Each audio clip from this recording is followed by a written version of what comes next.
They thought she was the most incompetent warehouse worker they'd ever hired, slow, clumsy, and barely worth minimum wage. But when armed operatives stormed through the loading dock, shouting a military code name that hadn't been spoken in 5 years, everyone realized they'd been dead wrong about who Sarah Chen really was. Before we jump back in, tell us where you're tuning in from, and if this story touches you, make sure you're subscribed, because tomorrow I've saved something extra special for you. The Arizona sun beat down mercilessly on the concrete loading dock of Desert Springs Logistics as Sarah Chen struggled with a shipping crate that seemed determined to defeat her. Sweat beaded on her forehead as she wrestled with the hydraulic lift, her movements appearing clumsy and uncertain to anyone watching. Above her, the industrial fans churned hot air through the cavernous warehouse, creating a symphony of mechanical noise that masked the sound of approaching footsteps. 47 minutes. Marcus Webb's voice cut through the ambient noise like a knife through butter. The warehouse supervisor stood with his clipboard, theatrically checking his watch for the benefit of the small crowd that had gathered. 47 minutes to move 6 standard shipping containers from Bay 3 to Bay 7. My grandmother could do this faster, and she's been dead for 10 years. The laughter that rippled through the assembled workers felt like acid on Sarah's skin, but her hands never wavered as she continued operating the lift controls. She had learned long ago that showing weakness only invited more cruelty, and Marcus Webb was already cruel enough without encouragement. The crate finally settled into position with a satisfying thunk, but Sarah knew better than to show any satisfaction. In this place, even small victories were treated as suspicious. Marcus stepped closer, his polished work boots clicking against the concrete floor like a countdown timer. His supervisor's uniform was pressed and pristine, a stark contrast to Sarah's oil-stained coveralls and scuffed safety boots. Everything about him screamed authority and competence, while everything about her was designed to suggest the opposite. "You know what kills me about you, Chen," Marcus said, his voice carrying easily across the warehouse floor. "It's not just that you're slow. It's that you act like you know what you're doing, like there's some method to your madness. But we all know the truth, don't we?" Sarah adjusted her tool belt once, twice, 3 times, a nervous habit that had become as automatic as breathing. The gesture looked like fidgeting to casual observers, but it served a different purpose entirely. It was a ritual born of necessity, a way to check that everything she might need was exactly where it should be, a holdover from a time when such preparations meant the difference between life and death. "The truth," Marcus continued, warming to his theme as more workers gathered to enjoy the daily entertainment, "is that Desert Springs hired you because they needed to fill a diversity quota. Cheap labor with the right demographics to make the corporate office feel good about themselves. But competence, actual skill? You wouldn't recognize those if they bit you on your supervisor web," interrupted Janet Martinez, one of the few workers who occasionally showed Sarah kindness. "Maybe we should focus on getting the afternoon shipments ready. The Phoenix Distribution Center is expecting those medical supplies by 6. Marcus's expression soured at the interruption, but he couldn't argue with the priority of medical shipments. Desert Springs Logistics specialized in time-sensitive cargo medical equipment. Emergency supplies, critical industrial components, and delays cost money. Big money. The kind that corporate executives noticed and remembered when performance reviews came around. "Fine," Marcus said, his voice clipped with barely controlled irritation. "Chen, you're on inventory duty. Warehouse C, Section 12. Count every box, check every label, cross-reference everything with the manifests. And try not to screw it up this time." Inventory duty in Section 12 was universally recognized as punishment detail. The section held overflow, storage for items that didn't fit neatly into the main catalog system, odd-sized packages, delayed shipments, items waiting for customs clearance. It was a maze of boxes and containers that seemed to multiply when no one was looking. And the paperwork was a nightmare of conflicting information and missing documentation. As Sarah made her way toward Section 12, she passed Kevin Torres, a veteran forklift operator who had worked at Desert Springs for 15 years. Kevin was one of the few employees who treated her with anything approaching respect, though he was careful not to show it when Marcus was around. Their eyes met briefly, and Kevin gave her an almost imperceptible nod of sympathy. Section 12 was exactly as chaotic as Sarah had expected. Boxes were stacked haphazardly, many without proper labels or orientation markings. The fluorescent lights overhead flickered intermittently, casting strange shadows that made the already confusing space even more disorienting. Most workers assigned to inventory duty would spend their time complaining about the impossible task, filling out reports that documented problems without solving them. But Sarah wasn't most workers. She moved through the section with systematic precision, her earlier clumsiness replaced by fluid efficiency. Her eyes scanned each stack of boxes with the trained attention of someone who knew how to spot anomalies, inconsistencies, potential problems before they became disasters. Within 20 minutes, she had identified 3 mislabeled shipments, 2 packages that were leaking potentially hazardous materials, and 1 container that was significantly lighter than its manifest suggested it should be. The leaking packages were easy to resolve. A quick application of absorbent material and plastic sheeting contained the spill while she filled out the proper hazmat incident reports. The mislabeled shipments required more detective work, cross-referencing tracking numbers with delivery schedules to determine their correct destinations.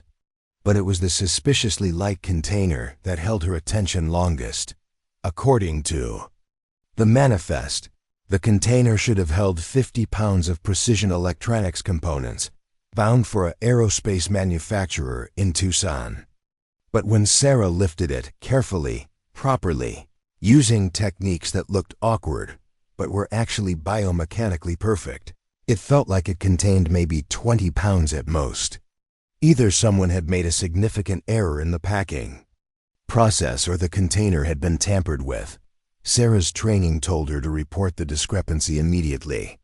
Standard protocol demanded that any suspicious packages be flagged for security inspection, especially when they contained high-value items like electronics components. But her instincts, honed by years of experience in places where following protocol could get you killed, told her to investigate further before raising alarms that might prove unnecessary. She found the container's shipping history in the computer system, tracing its journey from the original sender through 2 intermediate warehouses before arriving at Desert Springs. The documentation looked legitimate, but there were subtle inconsistencies in the paperwork date stamps that didn't quite align, signatures that varied slightly from one form to another, routing codes that seemed unnecessarily complex for a straightforward shipment. To most people, these would have appeared to be minor clerical errors, the kind of small mistakes that accumulated in any large-scale logistics operation. But Sarah had been trained to look for exactly these kinds of patterns, to recognize when apparent randomness was actually careful design, when incompetence was actually camouflage for something more sinister. She opened the container. Inside, nestled in foam padding that had been carefully arranged to simulate the weight and distribution of electronic components, were 12 small packages wrapped in plain brown paper. Each package was roughly the size of a smartphone but denser, heavier. There were no identifying marks, no labels, no shipping information. Just 12 anonymous parcels that someone had gone to considerable trouble to disguise and transport. Sarah's blood ran cold as recognition hit her like a physical blow. She had seen packages like this before, in places where their presence meant that someone was planning something terrible. The weight, the size, the careful concealment, everything pointed to a conclusion that made her hands shake despite years of training in staying calm under pressure. These weren't electronics components. They were something far more dangerous. And they were here, in a civilian warehouse, hidden among legitimate cargo, waiting for someone to claim them. Sarah closed the container carefully, her mind racing through possibilities and implications. She needed to report this discovery, but to whom? Marcus would dismiss her concerns as the paranoid fantasies of an incompetent worker. Local police might take her seriously, but they lacked the expertise to handle what she suspected these packages contained. Federal authorities would want to know how a warehouse worker had developed the skills to recognize sophisticated contraband. Questions that would lead to other questions she couldn't answer without revealing things that were supposed to stay buried. For 5 years, she had successfully maintained her cover as Sarah Chen, unremarkable warehouse worker. She had endured Marcus's harassment, accepted her co-workers' condescension, allowed herself to be seen as incompetent and expendable. It had been necessary, a small price to pay for the safety of anonymity. But if her suspicions about those packages were correct, her anonymity might no longer be an option. As she made her way back toward the main warehouse floor, Sarah's training reasserted itself. She cataloged exit routes, identified potential weapons, assessed threats and opportunities with the automatic efficiency of someone who had once made such calculations for a living. The comfortable numbness of civilian routine fell away, replaced by the hypervigilance that had kept her alive in places where hesitation meant death. Marcus was waiting for her when she emerged from Section 12, his expression suggesting that he had been looking forward to finding fault with her work. "About time," he said, consulting his watch with exaggerated precision. 2 hours for a simple inventory count. "I swear, Chun, it's like you're trying to set new records for incompetence." "Actually," Sarah said quietly, her voice carrying a new undertone that Marcus was too distracted to notice, "I found some discrepancies that need immediate attention. Container 47B in Stack 7. The contents don't match the manifest." Marcus's laugh was harsh and dismissive. "Let me guess, you think you've uncovered some kind of conspiracy? Found evidence of international smuggling in our little warehouse? Face it, Chun, you probably just can't read the paperwork correctly. Half the time you act like English is your second language." The casual racism in his comments stung, but Sarah had endured worse. What concerned her more was Marcus's immediate assumption that she was crying wolf, his automatic dismissal of anything she might report. If she was right about those packages, his attitude could prove dangerous for everyone in the building. "I think you should look at it yourself," Sarah said, her tone remaining level despite the urgency she felt. "The weight doesn't match the listed contents, and the shipping documentation has some irregularities." "Irregularities," Marcus repeated, savoring the word like it was a particularly ridiculous joke. "Chun thinks she's found irregularities. Tell you what, why don't you write up a nice detailed report about these irregularities?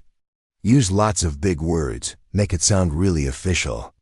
Then I'll file it right where it belongs."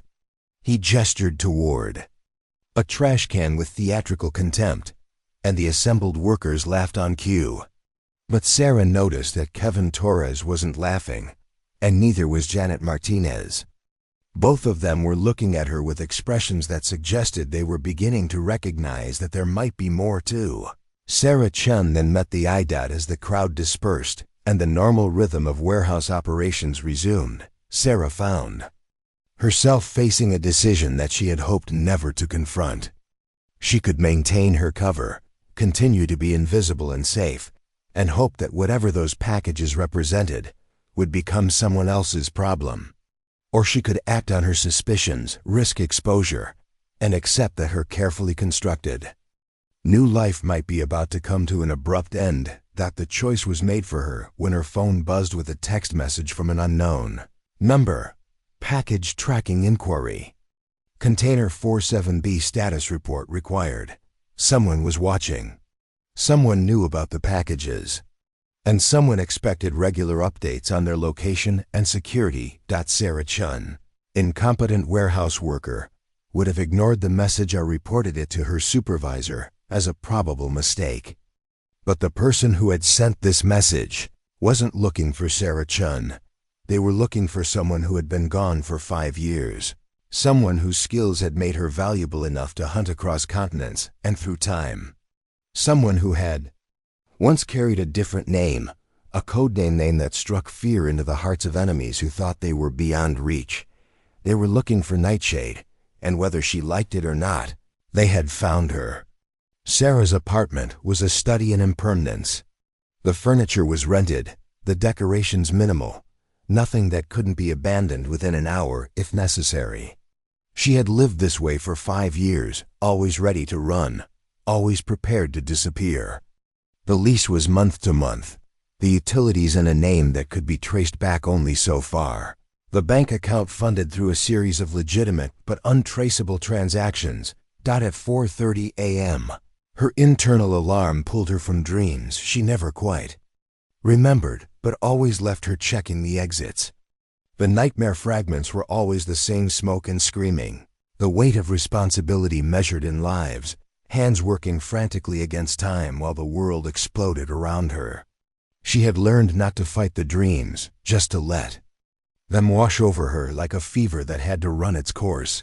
Her morning routine was military precise disguised as civilian drowsiness.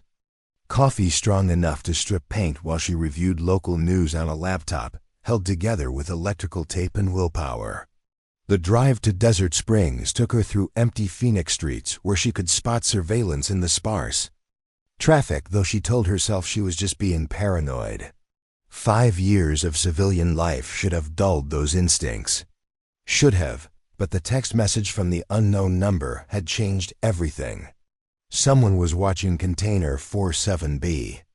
Someone expected status reports.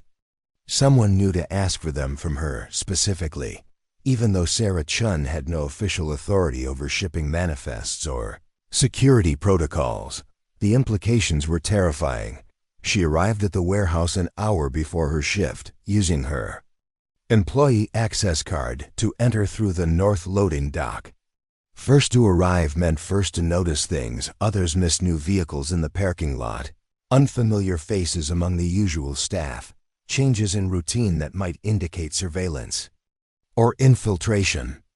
The morning security guard, an elderly man named Pete who barely looked up from his crossword puzzle, waved her through without question. Sarah made her way to Section 12, moving with the casual pace of someone performing routine tasks while her trained eyes cataloged every detail of her environment. The suspicious container was exactly where she had left it, showing no signs of tampering or unauthorized access. But something felt different about the space, a subtle wrongness that made her hyper-vigilant instincts scream warnings. The cameras. The security cameras that monitored the warehouse floor had been adjusted slightly, their angles shifted to provide better coverage of Section 12. The changes were minimal, the kind of thing that would appear routine to casual observation. But Sarah had memorized the original positions during her months of employment. Someone had been here after hours, someone with access to the security system and knowledge of the warehouse layout. She pulled out her phone and opened the camera app, taking seemingly casual photos of her work area while actually documenting the camera positions and potential blind spots. If someone was watching her through the surveillance system, they would see only an employee following proper documentation procedures. But Sarah was creating her own record, her own intelligence file on the people who seemed to be creating one. On her dot, the container's electronic lock showed no signs of physical tampering, but that didn't mean it hadn't been accessed. Modern security systems could be defeated without leaving traditional evidence, especially by operators with the right equipment and training. Sarah knelt beside the container, running her hands along its edges with the practiced touch of someone who knew how to feel for things that shouldn't be there. Her fingers found it on the third pass, a small device, no bigger than a watch battery, attached to the container's underside with adhesive that felt military grade. The device was warm to the touch, indicating active electronics, and its placement suggested it was designed to monitor movement, access, or both. Someone wasn't just watching the container. They were tracking every interaction with it. Sarah left the device in place. Removing it would signal awareness, possibly triggering responses she wasn't prepared to handle. Instead, she memorized its exact position and characteristics, adding another piece to the puzzle that was forming in her mind. The container, the packages, the surveillance, the text message all connected, all pointing towards something much larger and more dangerous than a simple shipping irregularity. Her phone buzzed with another message: status confirmed. Maintain position. Further instructions pending. The language was professional, terse, military in its efficiency. This wasn't casual criminal activity or opportunistic smuggling. This was operational communication from people who knew exactly what they were doing and expected the same level of competence from their contacts. People who thought they were communicating with someone who shared their background and training. People who thought they were communicating with Nightshade. Sarah's civilian identity began to feel like a costume that no longer fit properly. For 5 years, she had buried Lieutenant Sarah Nightshade Chen, the elite cyber warfare specialist whose innovative techniques had dismantled enemy networks across 3 continents.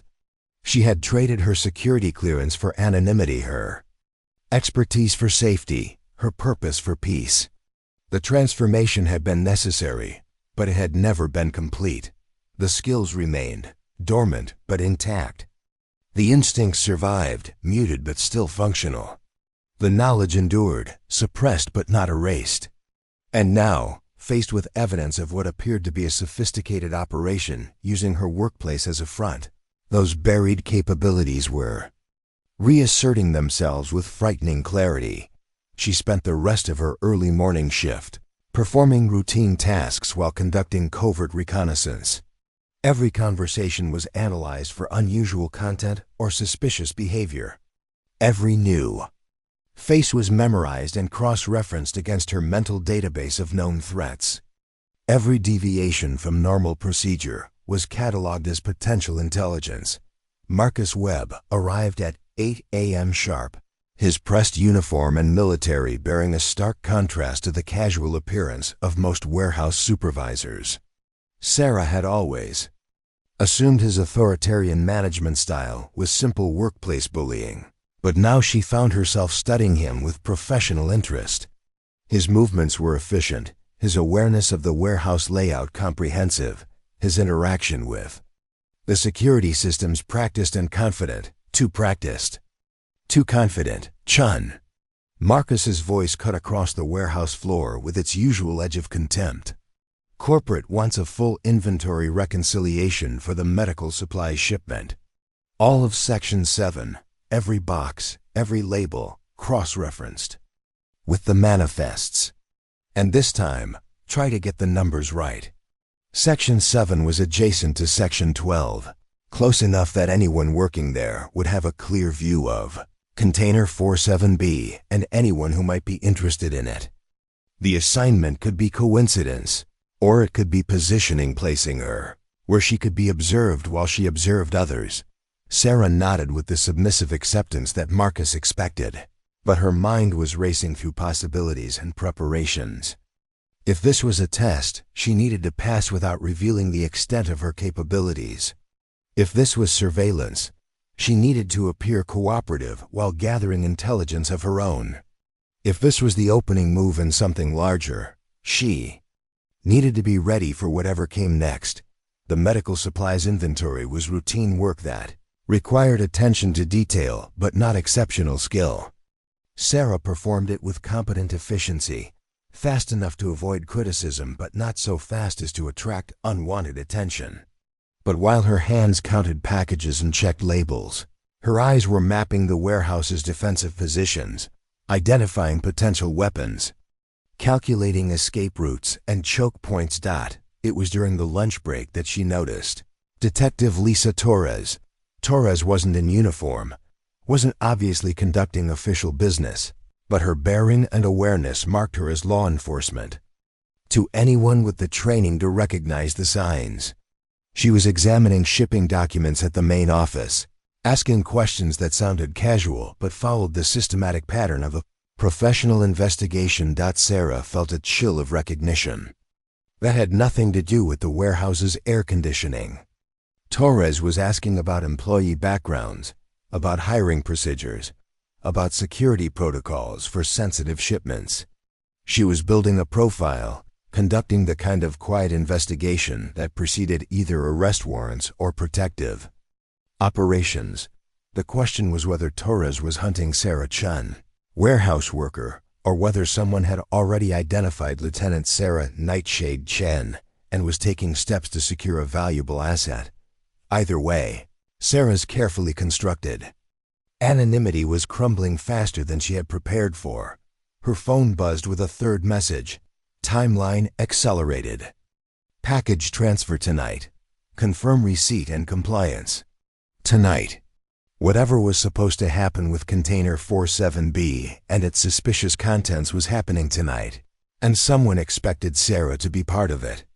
The operation she had stumbled into was moving forward whether she participated or not, and her continued presence at the warehouse was apparently considered essential to its success.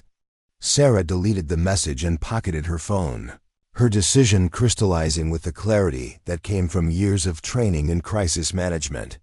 She couldn't stop what was happening by remaining passive. She couldn't protect innocent people by staying invisible. And she couldn't honor the oath she had taken years ago by allowing her fear to override her duty. For 5 years, she had successfully hidden from her past. But some pasts were too important to stay buried, some skills too valuable to remain unused, some threats too dangerous to ignore. Tonight, Sarah Chen would have to decide whether she was ready to become Nightshade again. Marcus Webb's office was a shrine to military precision and personal loss.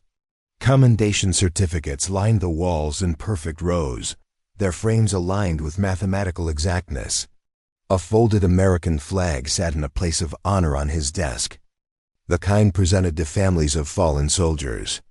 But it was the photograph beside it that explained everything about Marcus's behavior, a young man in army fatigues. His smile bright with the confidence of someone who believed in his mission and his invincibility. Tommy Webb had been 22 when he died in Eastern Europe, part of a communications unit that had been providing technical support for classified operations. The official report listed mechanical failure as the cause of the helicopter crash that killed him and 3 other soldiers. But Marcus had spent 5 years refusing to accept that explanation. 5 years convinced that negligence or incompetence had cost his brother his life. The grief had poisoned him slowly, transforming a competent supervisor into a bitter tyrant who saw failure and inadequacy everywhere he looked. Sarah Chen, with her apparent incompetence and casual disregard for proper procedures, had become the perfect target for rage that had nowhere else to go. Every time she took longer than expected to complete a task, every time she seemed to guess at solutions instead of following established protocols, Marcus saw an echo of the carelessness that he believed had killed Tommy.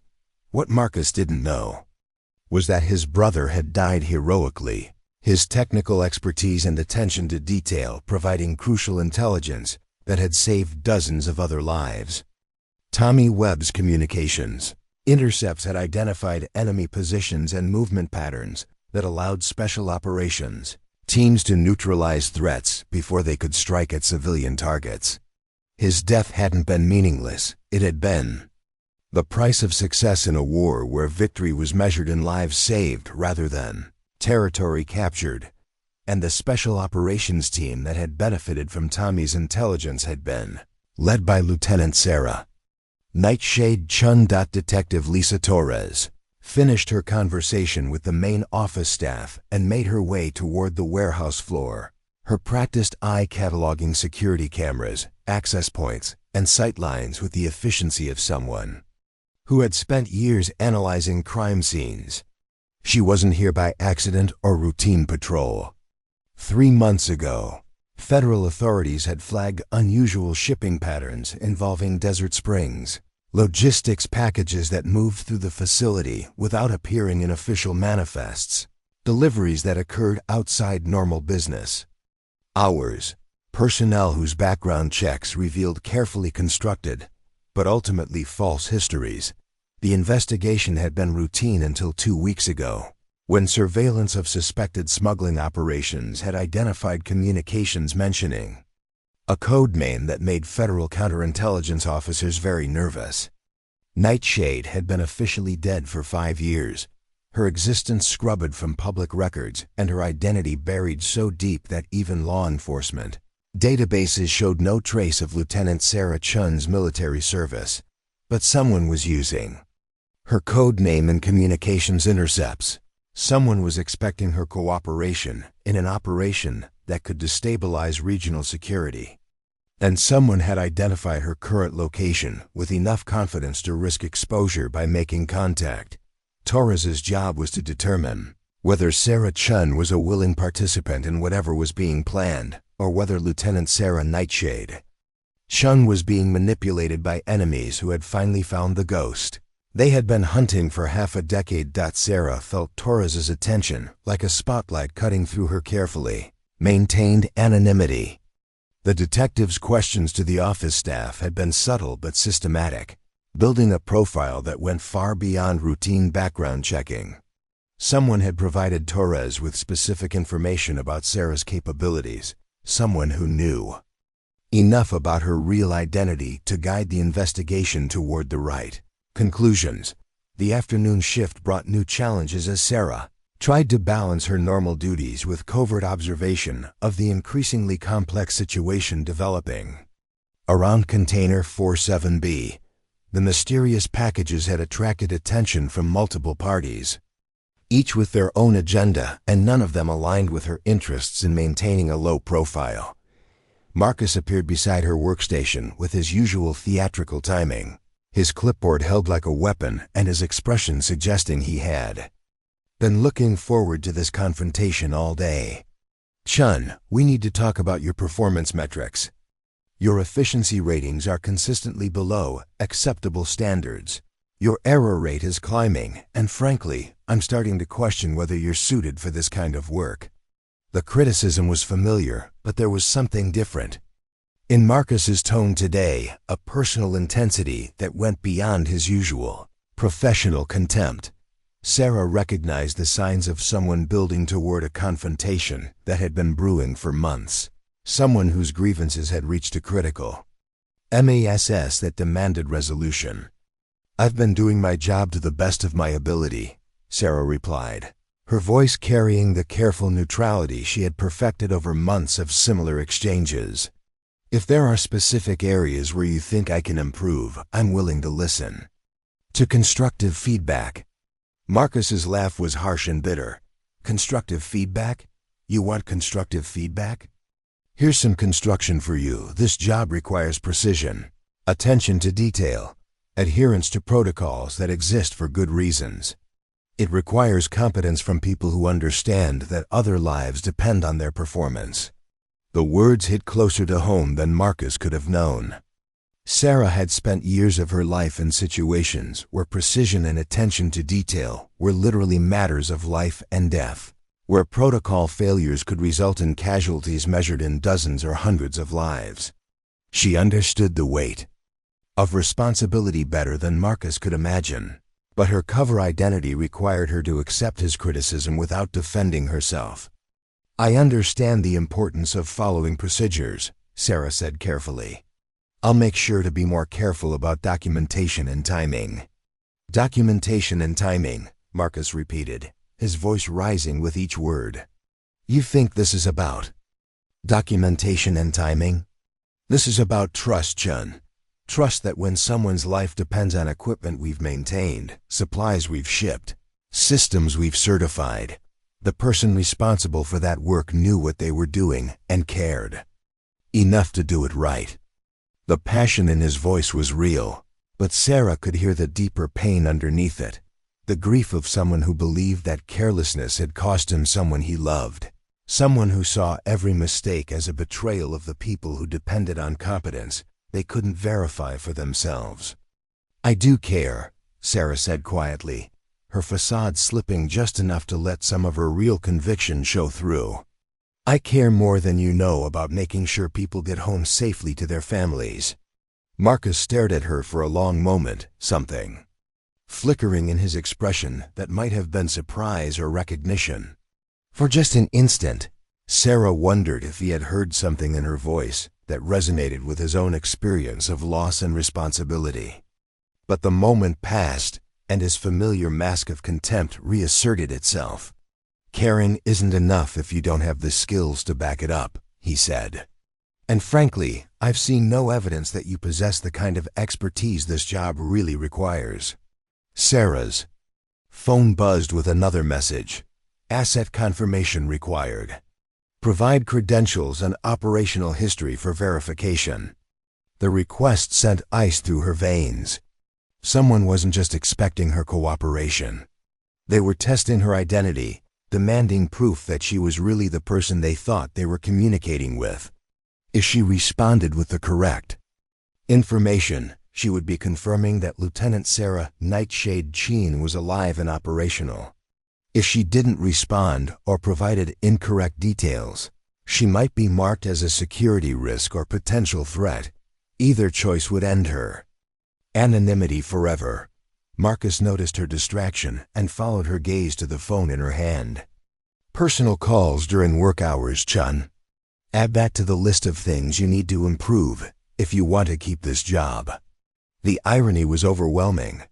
Marcus was threatening to fire her from a job she might have to abandon anyway, criticizing her for competence issues while she struggled with operational security concerns that he couldn't begin to understand.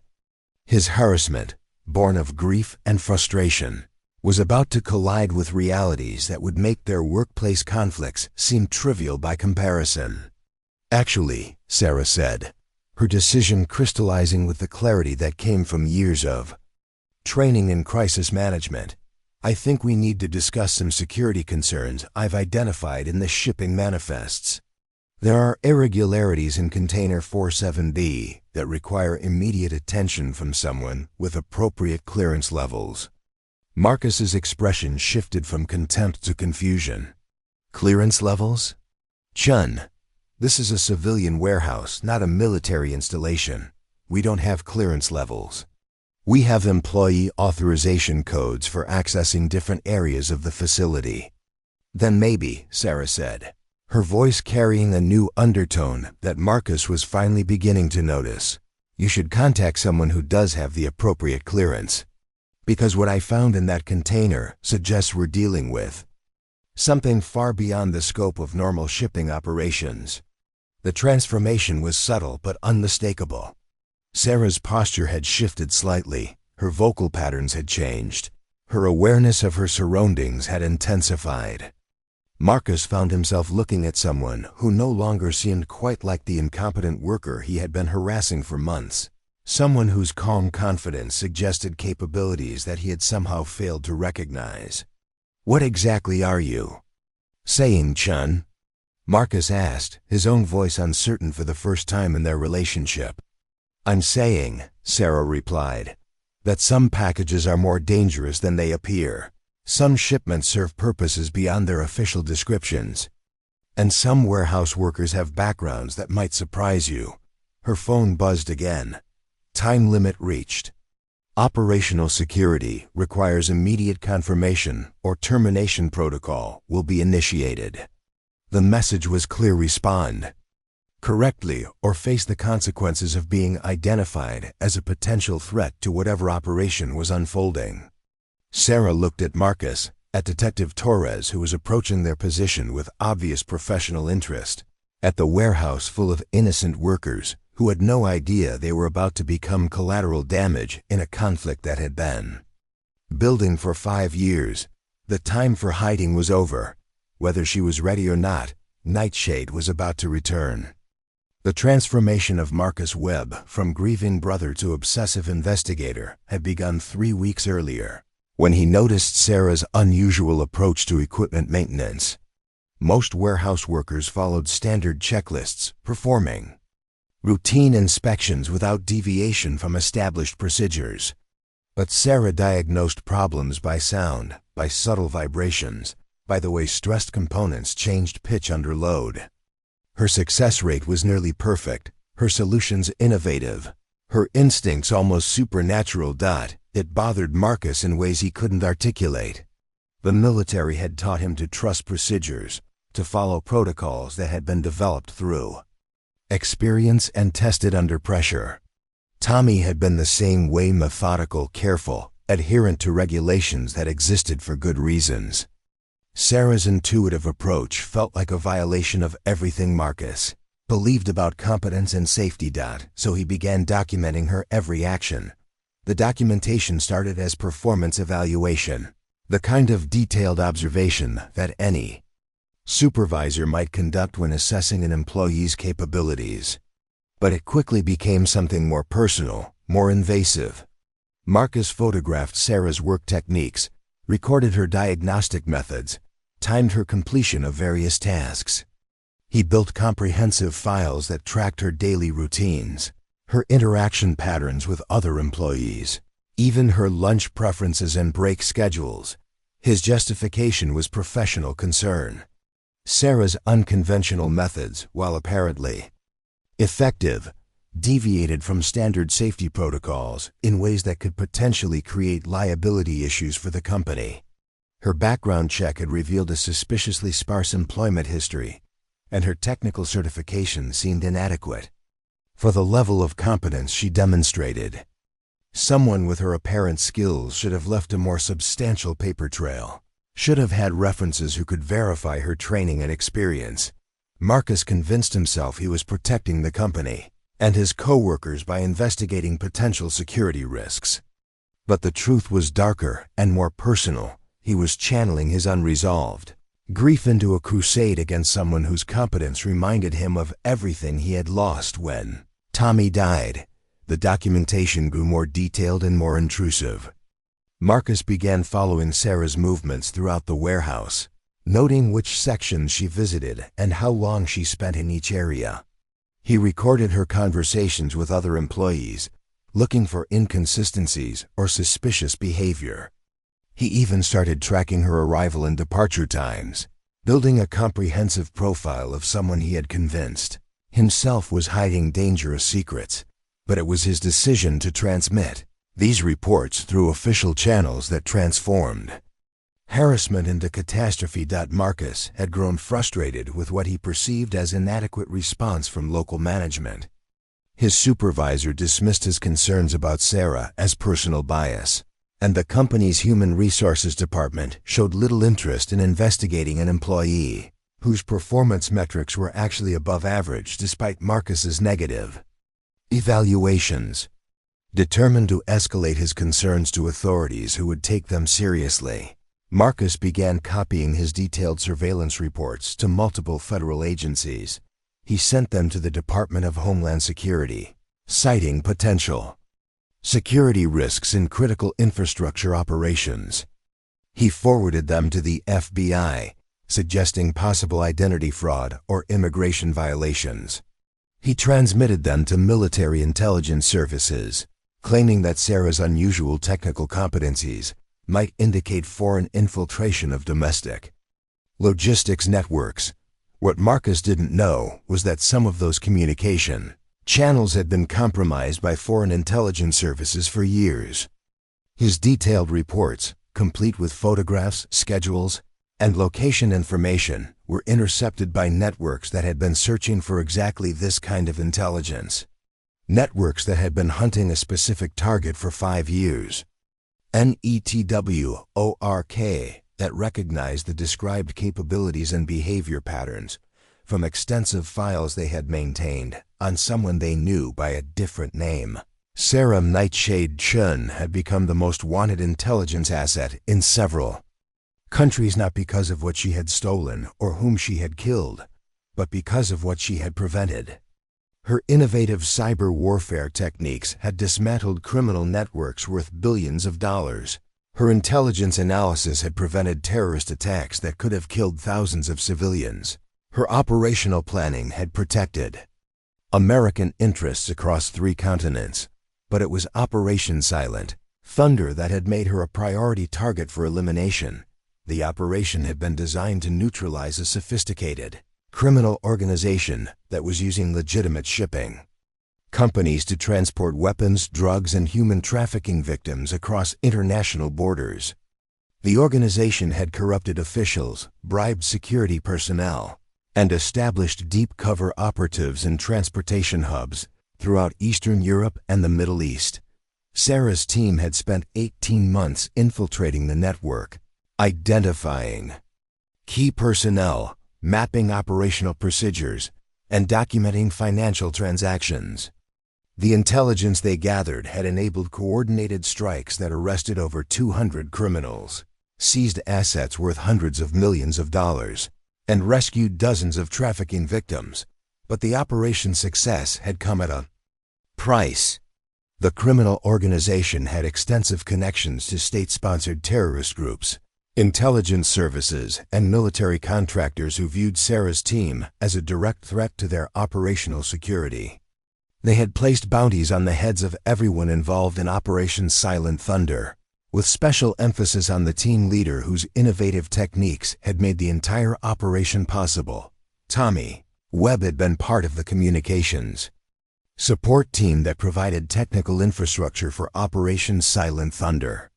His attention to detail and adherence to security protocols had helped maintain operational security throughout the 18-month investigation.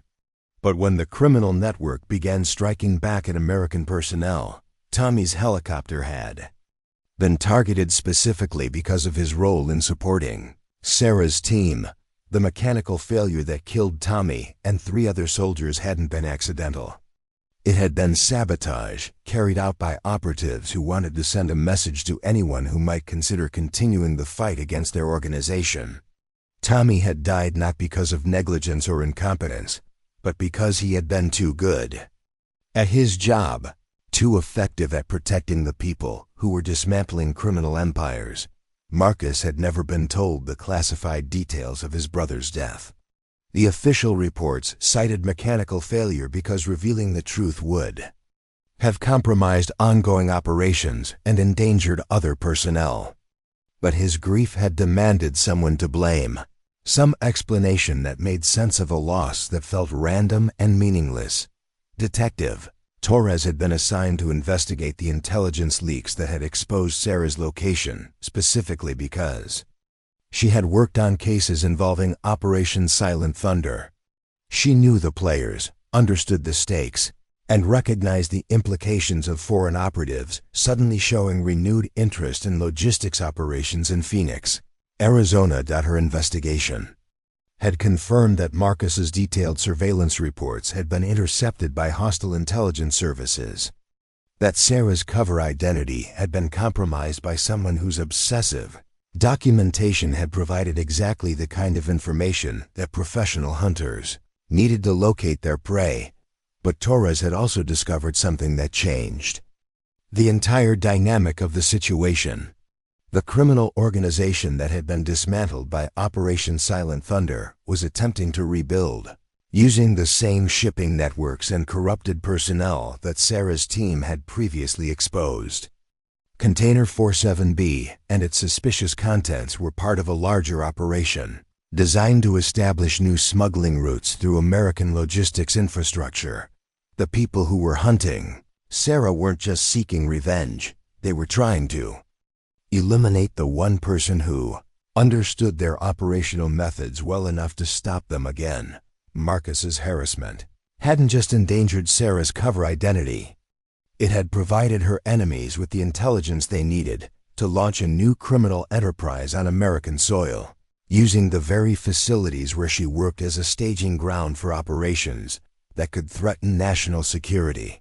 The bitter irony was complete. In trying to protect his workplace from what he perceived as a security risk, Marcus had created an actual security threat that could endanger everyone he worked with. His grief-driven crusade against Sarah had become the weapon that her enemies needed to find her and eliminate the last obstacle to their return to power. As Sarah read the latest message demanding immediate confirmation of her identity, she realized that Marcus's documentation had created a crisis that could no longer be resolved through passive resistance or continued hiding.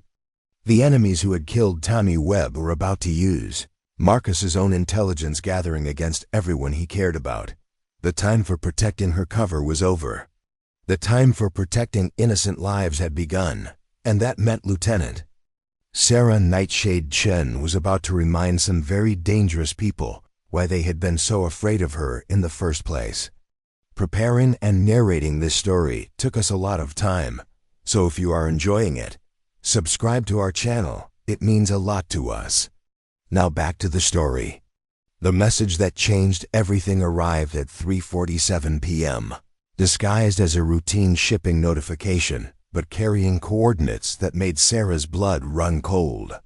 The location was a warehouse district on the outskirts of Phoenix, a maze of industrial buildings where screams would be muffled by machinery and bodies could disappear without questions. The timing was specific 11:30 p.m., when skeleton crews and minimal security would provide maximum operational flexibility for people who preferred to work in shadows, but it was the signature at the bottom of the message that confirmed Sarah's worst fears. Kozlov sends his regards.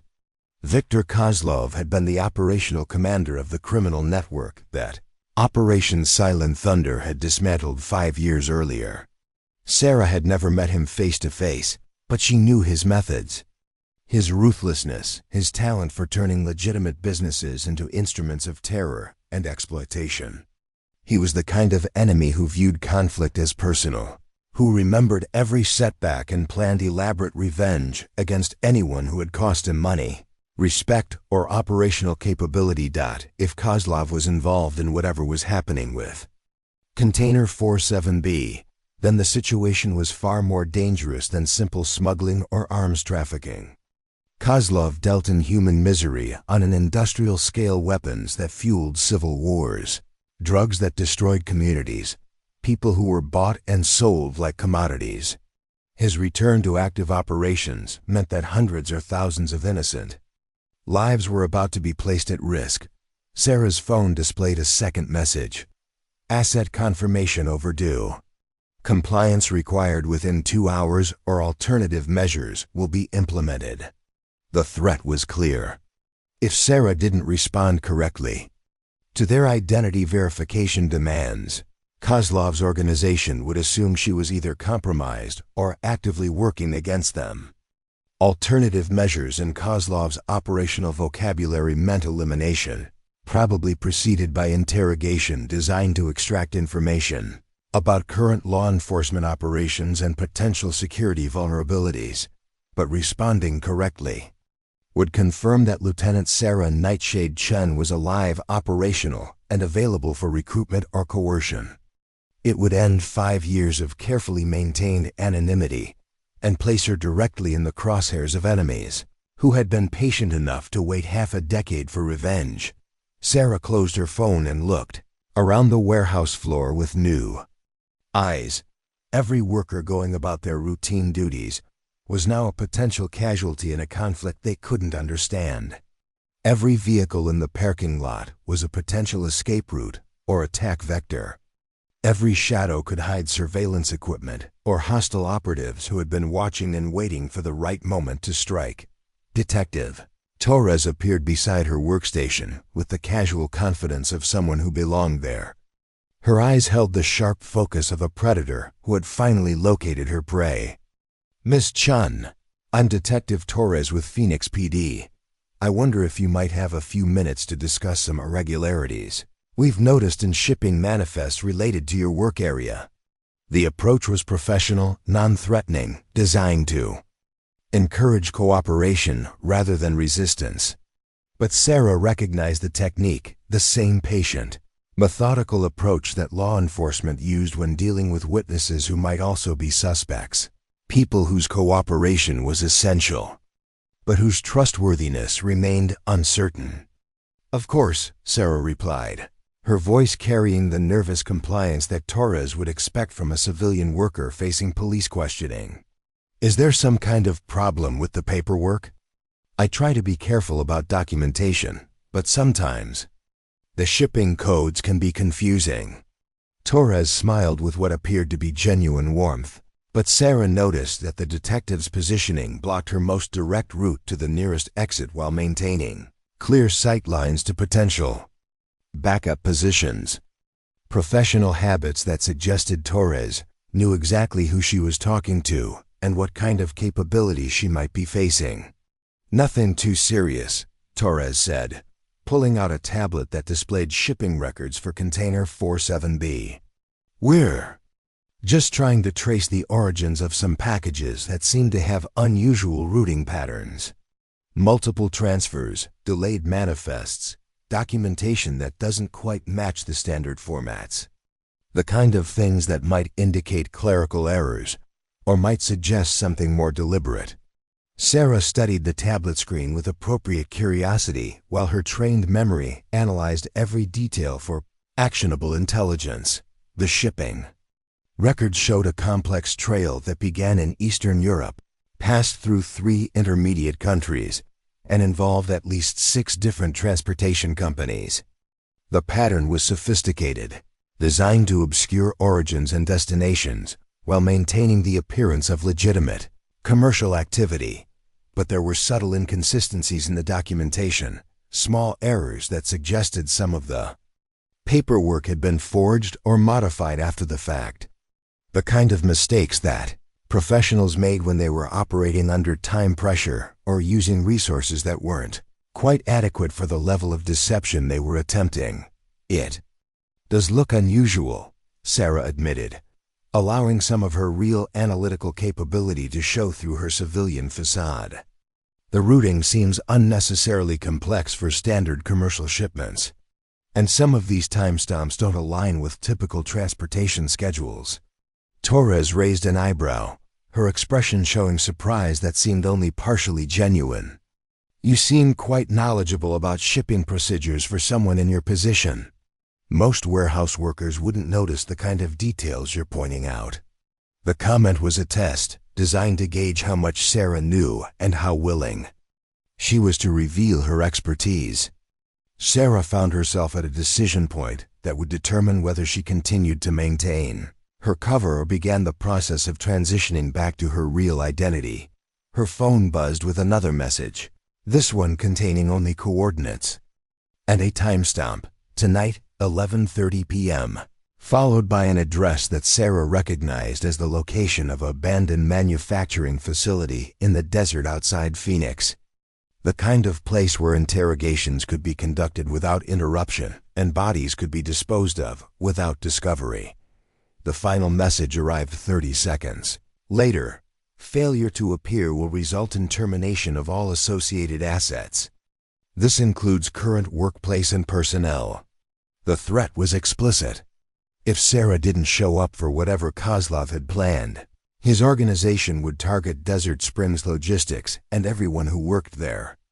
Marcus, Janet, Kevin, Pete the security guard, all of them would become casualties in a war they knew nothing about.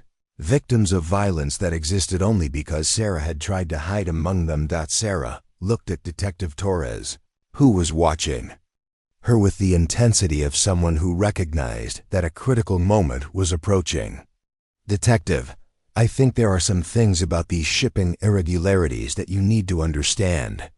But we're going to need privacy, and you're going to need to contact federal authorities with very specific security clearances." Torres nodded slowly, her hand moving instinctively toward her radio. "What kind of federal authorities, Miss Chen? And what makes you think you know which agencies would be interested in shipping irregularities at a civilian logistics facility?" Sarah adjusted her tool belt 3 times, the familiar ritual providing comfort and focus in a moment when her carefully constructed world was about to collapse entirely. "Because Detective Torres, some shipping irregularities are actually intelligence operations. Some civilian logistics facilities are actually strategic targets. And some warehouse workers used to have very different jobs before they learned that hiding was safer than fighting."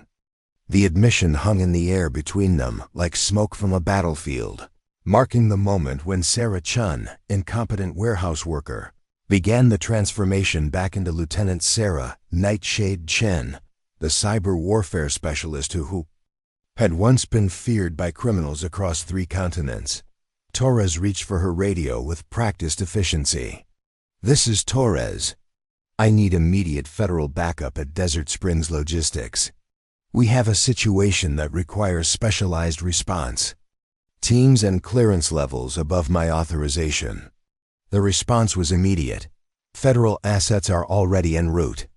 Maintain position and await instructions from incoming command authority." Sarah felt a familiar mixture of relief and dread.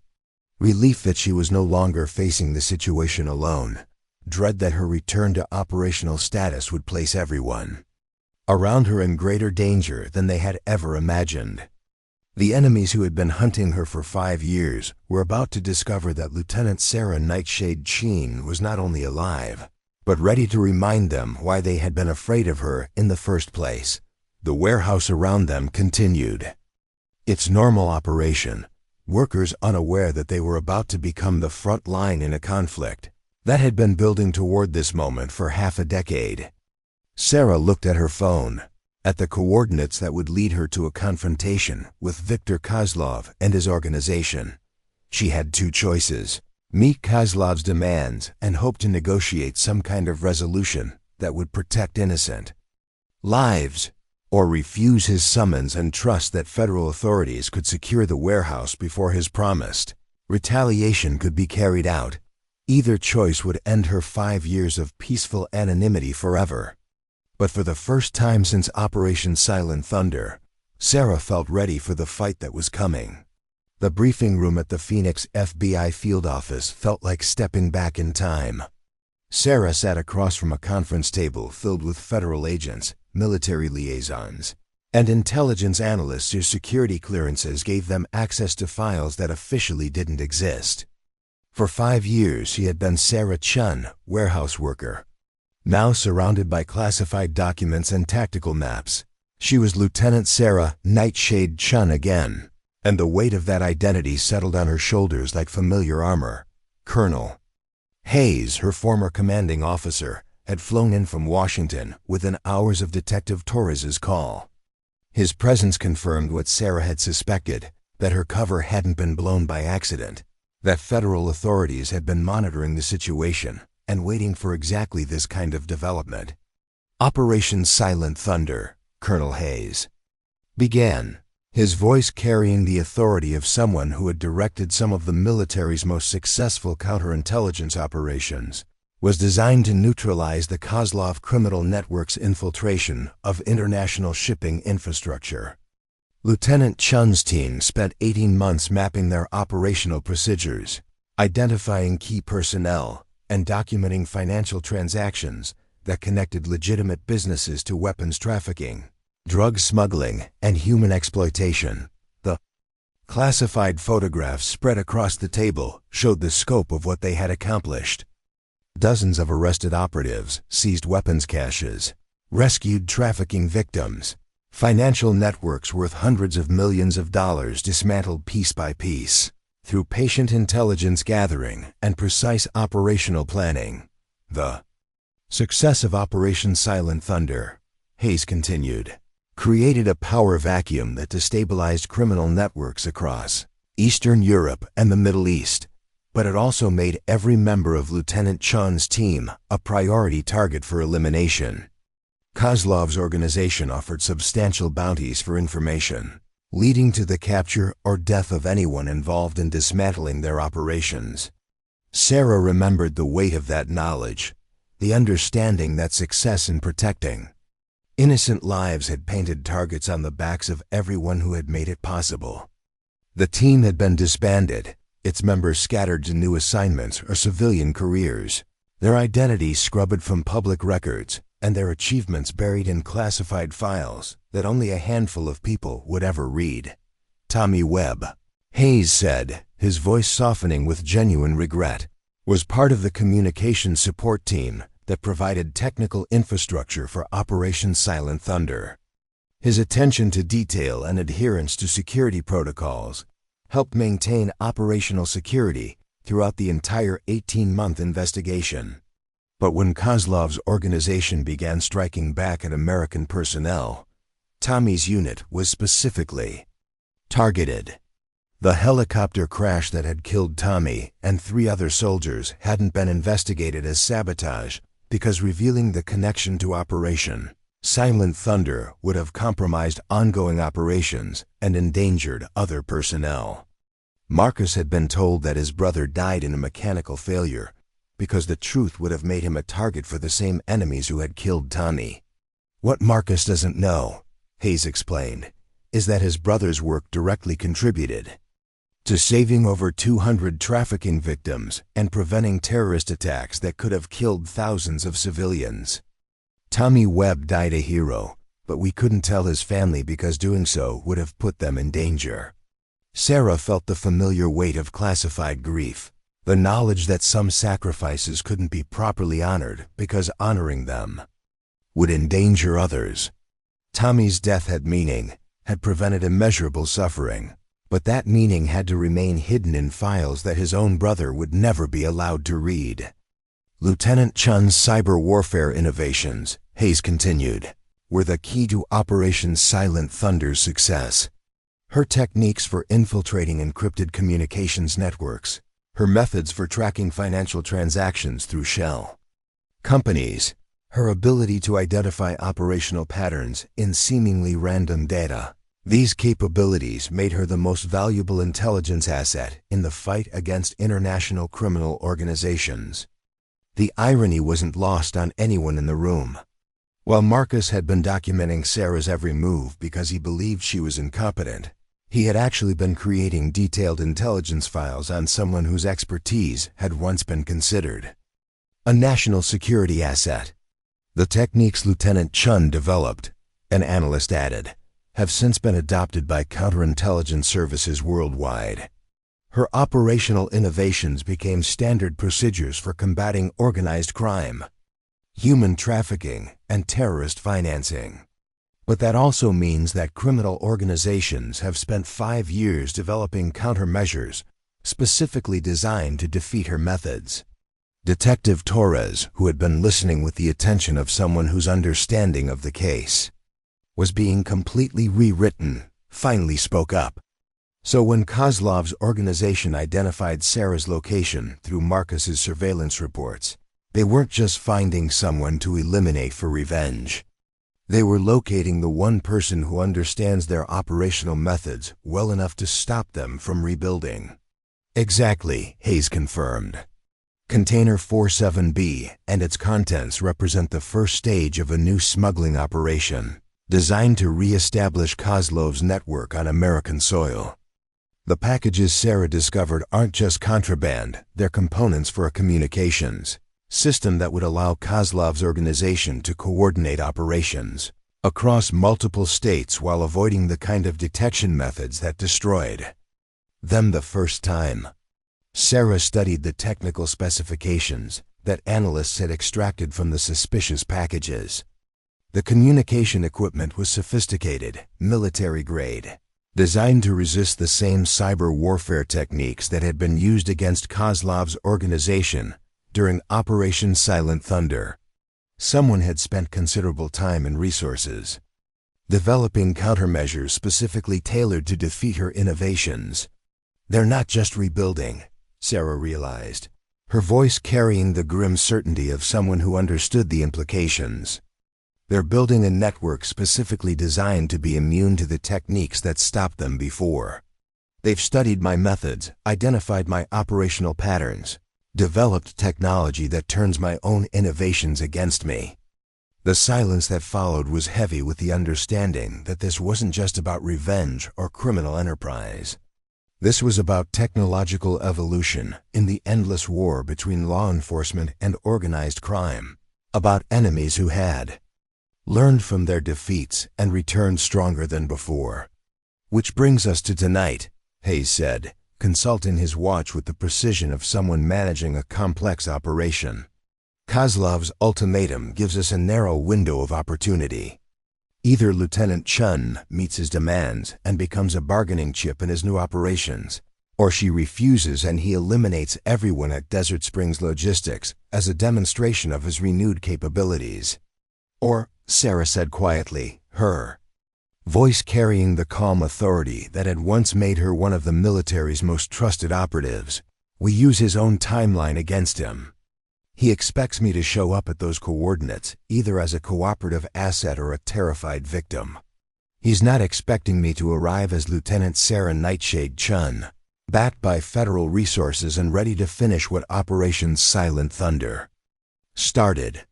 Torres looked around the room at the assembled federal agents and military personnel, understanding for the first time the true scope of what she had stumbled into. You're talking about using Sarah as bait to draw Kozlov into a confrontation he's not prepared for. I'm talking about completing a mission that was interrupted 5 years ago, Sarah corrected. Kozlov's organization killed Tommy Webb and 3 other American soldiers. They've spent 5 years planning their return to power, developing new methods for exploiting vulnerable people, building technologies designed to defeat our defensive capabilities. Tonight, they expect to eliminate the last obstacle to their success. She adjusted her tool belt one final time, the familiar ritual now carrying the weight of preparation for combat rather than routine maintenance. Instead, they're going to discover that some obstacles are harder to remove than they anticipated, and some ghosts from their past aren't as dead as they hoped. The room fell silent as everyone present understood that they were witnessing the transformation from Sarah Chen, warehouse worker, back into Lieutenant Sarah Chen, the cyber warfare specialist who had once been the most feared opponent that international criminal organizations had ever faced. The question now was whether 5 years of hiding had dulled her edge, or whether Kozlov's organization was about to rediscover why they had been afraid of her in the first place. The abandoned manufacturing facility on the outskirts of Phoenix looked like a monument to industrial decay. Broken windows reflected the desert moonlight like dead eyes, and rusted machinery cast twisted shadows across concrete floors that hadn't seen legitimate workers in over a decade. But Sarah's trained observation revealed signs of recent activity: tire tracks in the dust, disturbed debris patterns, the subtle infrared signatures of electronic equipment that suggested the facility was far from abandoned. She approached the coordinates Kozlov had provided with the methodical caution of someone who understood that every step could trigger hidden surveillance or defensive measures. Federal backup teams were positioned at carefully calculated distances, close enough to respond to threats, but far enough away to avoid detection by the sophisticated equipment that Kozlov's organization was known to employ. Her earpiece crackled with barely audible updates from the Tactical Command Center. Nightshade, thermal imaging shows at least 12 personnel inside the facility. Electronic surveillance indicates jamming equipment designed to interfere with communication systems. Be advised that backup teams may experience degraded radio contact once you enter the building. Sarah acknowledged the warning with a subtle hand gesture that would be invisible to hostile observers, but clear to the federal sniper teams that had been positioned on surrounding buildings. After 5 years of civilian life, the return to operational protocols felt simultaneously foreign and familiar, like speaking a language she had learned fluently but hadn't used in years. The main entrance to the facility was obviously monitored, probably trapped, designed to channel visitors through a corridor where they could be observed, recorded, and if necessary, eliminated. But Sarah had spent 18 months studying Kozlov's operational methods, learning to think like him, anticipating his tactical preferences and security measures. She chose a service entrance on the building's north side, accessing it through a maintenance tunnel that connected to the facility's original utility systems. The tunnel was cramped, dirty, and filled with the kind of obstacles that would discourage casual exploration, but it provided concealed access to the building's interior without triggering the obvious monitoring systems. The facility's main floor had been converted into a sophisticated operations center. Bank of computer monitors displayed shipping routes, communication intercepts, and surveillance footage from locations across the southwestern United States. Maps covered the walls, marked with shipping routes and logistics hubs that formed a comprehensive network for moving contraband across state and international borders. But it was the equipment in the center of the room that confirmed Sarah's worst fears. The components from Container 47B had been assembled into a communications array that was far more sophisticated than anything she had encountered during Operation Silent Thunder. This wasn't just criminal infrastructure, this was military grade. Technology designed to coordinate operations on a scale that could threaten national security. "Welcome, Lieutenant Chen," a voice said from the shadows, carrying the slight accent that Sarah recognized from intercepted communications during the original operation. "Or do you prefer Sarah these days?" I must admit, the warehouse worker disguise was quite convincing. "My associates were impressed by your commitment to maintaining character despite obvious provocation." Viktor Kozlov stepped into the light, and Sarah saw that 5 years had changed him in ways that went beyond simple aging. His face bore the marks of someone who had spent considerable time in hiding, moving between safe houses and temporary refuges while planning his return to power. But his eyes held the cold intelligence that had made him one of the most dangerous criminal masterminds in Eastern Europe. "Mr. Kozlov," Sarah replied, her voice carrying the calm professionalism that had once made her effective in hostile negotiations. "I see you've been busy during your vacation from legitimate business operations. The communications array is impressive, much more sophisticated than the equipment we dismantled during our previous interaction." Kozlov smiled with what appeared to be genuine appreciation. "You always were perceptive, Lieutenant. Yes, we have made significant improvements to our operational capabilities. The techniques you used to defeat us 5 years ago have been studied extensively, analyzed by experts, countered by innovations that make our new network essentially immune to your previous methods." Sarah noted the positions of the 12 operatives that thermal imaging had detected, mentally cataloging their weapons, their positioning, their probable training and capabilities. Professional soldiers, not criminal thugs, the kind of opposition that required careful planning and precise execution to overcome. "The irony," Kozlov continued, "is that we have your former colleague to thank for locating you. Marcus Webb's documentation of your activities was remarkably thorough. Every photograph, every time record, every behavioral observation provided exactly the kind of intelligence that professional hunters require to identify their prey." The mention of Marcus sent ice through Sarah's veins. If Kozlov's organization had been monitoring Marcus's reports, they knew everything about Desert Springs logistics, the security protocols, the staff schedules, the vulnerabilities that could be exploited to eliminate witnesses or extract revenge against anyone who had helped hide their primary target. "Speaking of Mr. Webb," Kozlov said, gesturing toward a bank of monitors that displayed live surveillance footage from Desert Springs logistics, "he and his co-workers are currently enjoying what they believe to be a normal evening shift. They have no idea that their warehouse has become ground zero for an operation that will reshape criminal logistics throughout North America." The surveillance footage showed Marcus in his office, completing paperwork with his usual methodical precision.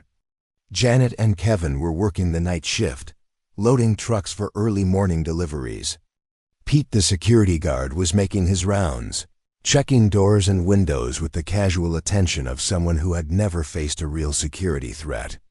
"Your choice is simple, Lieutenant," Kozlov explained, his voice carrying the calm certainty of someone who believed he held all the strategic advantages.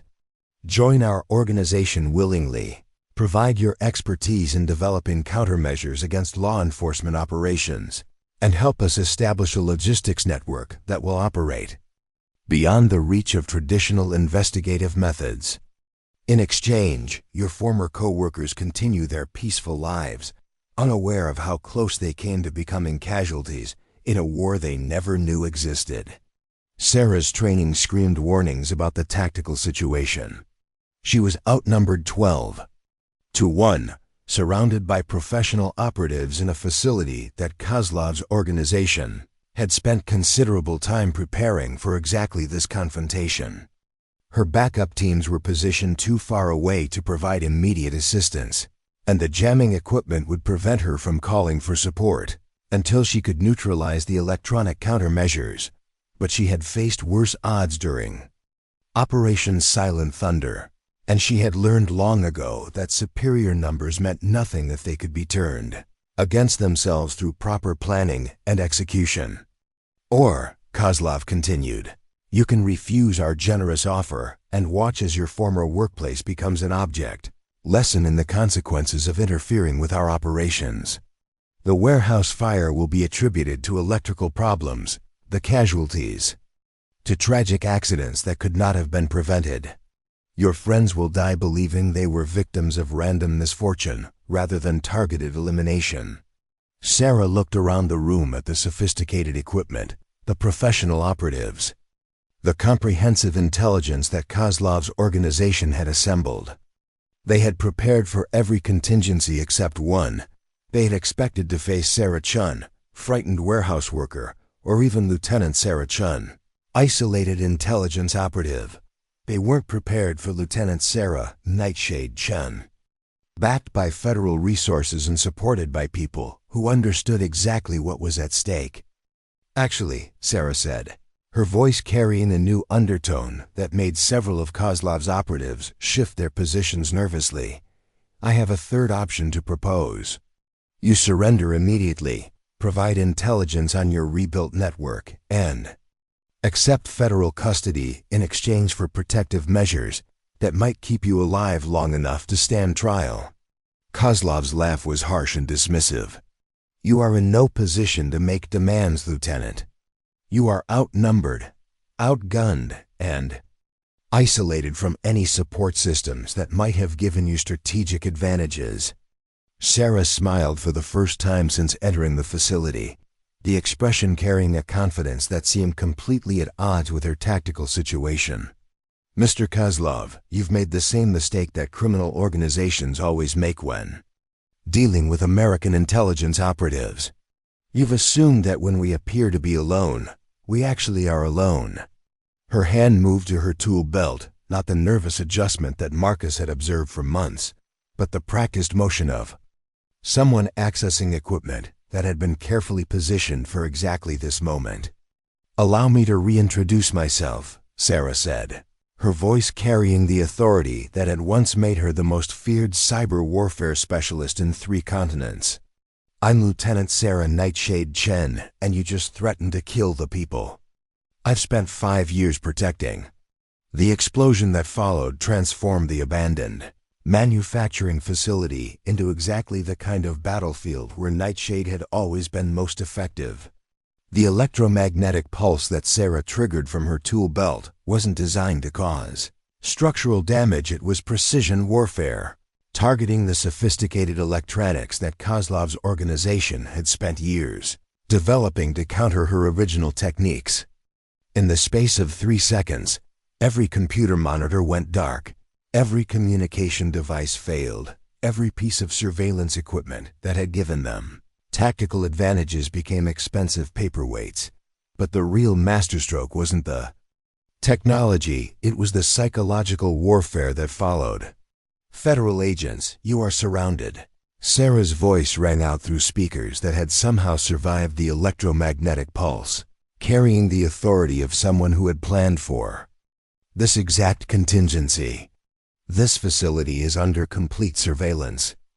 Your communications have been intercepted, your escape routes have been sealed, and your operational security has been compromised since the moment you began monitoring Desert Springs logistics.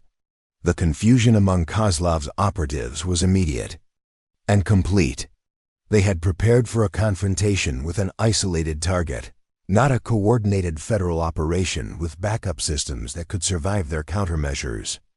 Their training told them to maintain formation and await orders, but their instincts screamed they had walked into a trap that was far more sophisticated than anything they had anticipated. Kozlov, himself seemed frozen by the implications of what was happening. "Impossible," he said, his voice carrying the disbelief of someone whose carefully planned operation was disintegrating in real time. "Our intelligence indicated that you were operating alone, that federal authorities had no knowledge of our activities." "Your intelligence," Sarah replied, moving through the darkened facility with the fluid precision of someone who had memorized every structural detail during her approach, "was based on surveillance reports from Marcus Webb, a civilian supervisor, who had no idea that his documentation was being intercepted by hostile intelligence services. What your analysis failed to consider was the possibility that federal authorities might be using his reports as a vector for disinformation." The truth hit Kozlov like a physical blow. Every piece of intelligence that had convinced him Sarah was vulnerable and isolated had been carefully crafted to draw him into exactly this kind of confrontation.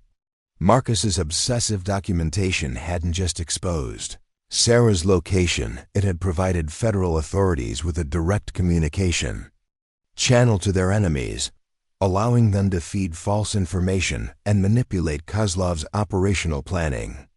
"Marcus Webb," Sarah continued, her voice now coming from a different location as she moved through the facility with the tactical mobility that had made her legendary. "During Operation Silent Thunder, lost his brother during your organization's retaliatory strikes 5 years ago. Tommy Webb died because your network decided that murdering American soldiers was an acceptable response to having your criminal operations dismantled." The psychological impact of that revelation rippled through Kozlov's operatives like a shock wave. They had been recruited with promises of striking back at the American intelligence operative who had destroyed their organization, but many of them had never been told that their targets included innocent civilians and support personnel who had simply been doing their jobs. "The surveillance equipment at Desert Springs Logistics," Sarah's voice continued, "has been under federal control for 3 weeks. Every conversation you've monitored, every tactical assessment you've made, every operational decision you've planned has been observed by people who have been waiting for exactly this opportunity to complete what Operation Silent Thunder started." Kozlov's careful composure finally cracked. "You used me," he said, his voice carrying the rage of someone who had spent 5 years planning revenge only to discover that he had been manipulated into providing his enemies with everything they needed to destroy him permanently. "You used my own organization against me." "I used your predictability against you," Sarah corrected, her position shifting again as federal tactical teams began their coordinated assault on the facility's remaining operational areas. "Criminal organizations always make the same mistakes. You prioritize revenge over security. You assume that your enemies are as isolated as you want them to be, and you never consider the possibility that your intelligence sources might be compromised." The sound of doors being breached echoed through the facility as federal agents moved into positions that had been carefully planned based on 3 weeks of surveillance and intelligence gathering.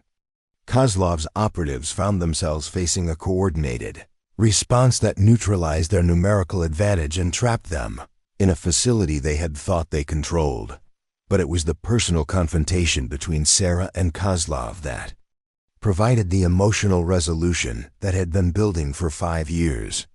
"Tommy Webb," Sarah said, emerging from the shadows to face Kozlov directly, "was 22 years old when your organization murdered him.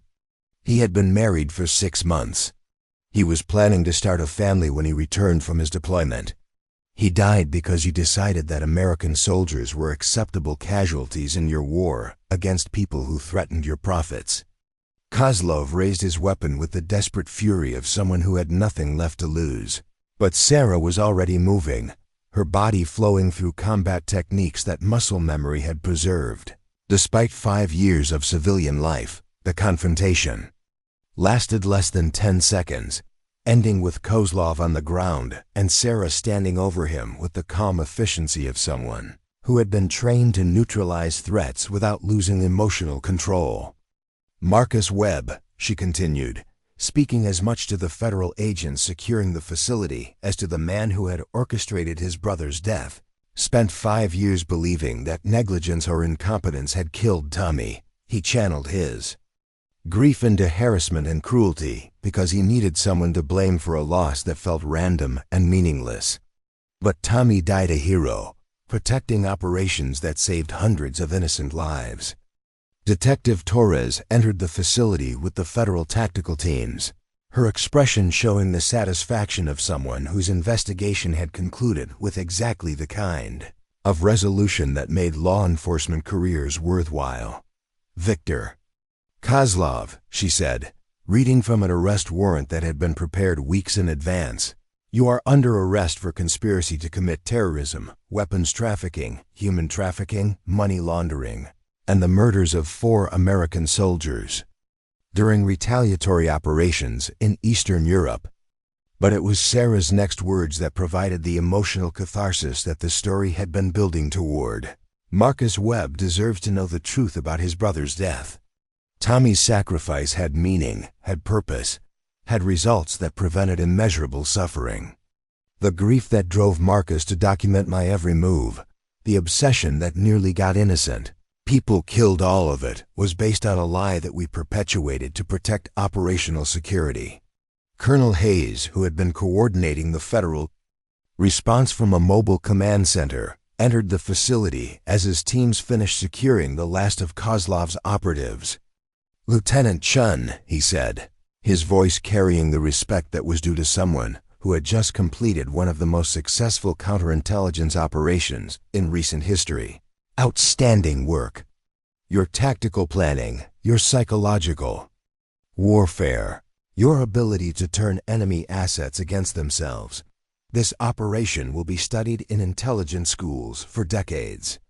Sarah looked around the facility at the sophisticated equipment that would now provide federal authorities with unprecedented insight into international criminal networks, at the operatives who would spend the rest of their lives in federal prison, at the justice that had finally been delivered for Tommy Webb and 3 other American soldiers. "The operation isn't complete," she said quietly, adjusting her tool belt for what she hoped would be the last time in a combat situation. "Marcus Webb has spent 5 years carrying guilt and rage that belonged to the people we just arrested.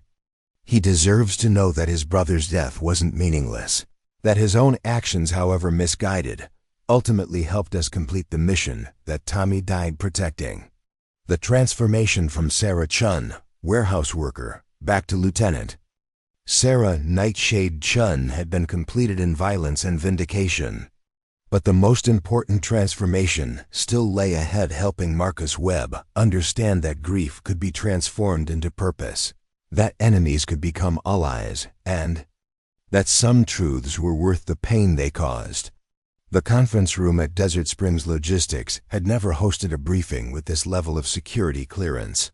Federal agents stood at every entrance. Classified documents covered the table that usually held shipping manifests. And the morning sun streaming through windows illuminated faces that carried the weight of revelations that would reshape everything Marcus Webb thought he knew about his life.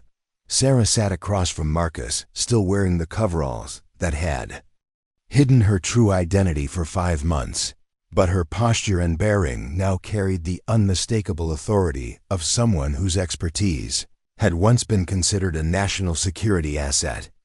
The transformation was so complete that Marcus found himself wondering how he had ever believed she was incompetent, how he had missed the signs that pointed to capabilities far beyond anything a civilian warehouse worker should possess.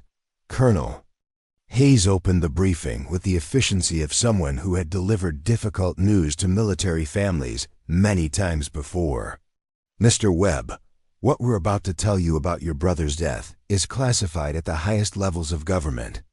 The information has been withheld from you not out of callousness or bureaucratic indifference, but because revealing it would have endangered ongoing operations and potentially cost other lives." Marcus felt his carefully constructed worldview beginning to crack like ice under pressure. For 5 years, he had built his identity around the belief that negligence or incompetence had killed Tommy. That somewhere in the military bureaucracy, someone had made a mistake that cost his brother his life. The possibility that Tommy's death had been classified, that there were reasons for secrecy that went beyond institutional self-protection, had never occurred to him. Operation Silent Thunder, Hayes continued, was designed to neutralize international criminal networks that were using legitimate shipping companies to transport weapons, drugs, and human trafficking victims across 3 continents. Your brother's communications unit provided technical support that was absolutely crucial to the operation's success. The photographs spread across the table showed the scope of what Tommy's work had accomplished.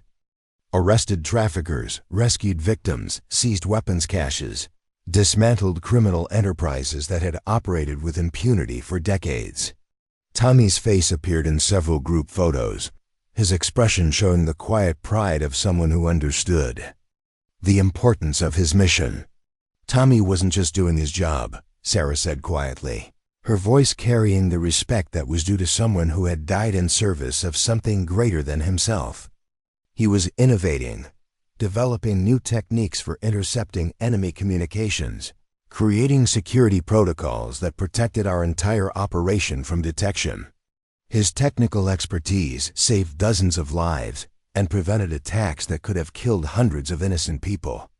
Marcus stared at the photographs, trying to reconcile the brother he remembered careful, methodical, adherent to protocols, with the hero whose achievements were documented in classified files he had never been allowed to see. But the helicopter crash, he said, his voice carrying the confusion of someone whose fundamental assumptions were being systematically dismantled. The mechanical failure that killed him, how does that connect to any of this? The mechanical failure wasn't accidental, Hayes replied, his tone carrying the weight of classified grief. Viktor Kozlov's organization had identified your brother's unit as a priority target for elimination.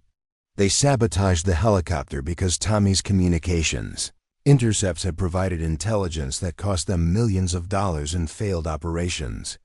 The silence that followed was deafening. Marcus felt the rage that had driven him for 5 years, suddenly redirected from imaginary targets to real enemies, from abstract negligence to concrete malice. Tommy hadn't died because someone had been careless or incompetent. He had been murdered by criminals who viewed American soldiers as acceptable casualties in their war against justice. The people who killed your brother, Sarah continued, were arrested last night. Viktor Kozlov and his entire organization are now in federal custody, facing charges that will keep them in prison for the rest of their lives. Justice for Tommy's death has finally been delivered, but it took 5 years and a complex operation that required your unwitting assistance to accomplish. Marcus looked at Sarah with new understanding, seeing past the coveralls and work boots to the professional competence that he had somehow failed to recognize despite months of close observation. My surveillance reports, he said, the connections finally becoming clear. My documentation of your activities, that's how they found you, isn't it? Sarah nodded with the patience of someone who understood that accepting difficult truths required time and processing. Your reports were intercepted by Kozlov's organization and used to identify my location. But federal authorities were monitoring those same communications channels, using your documentation as a vector for disinformation that ultimately led our enemies into a trap they couldn't escape. The irony was almost too complex to process.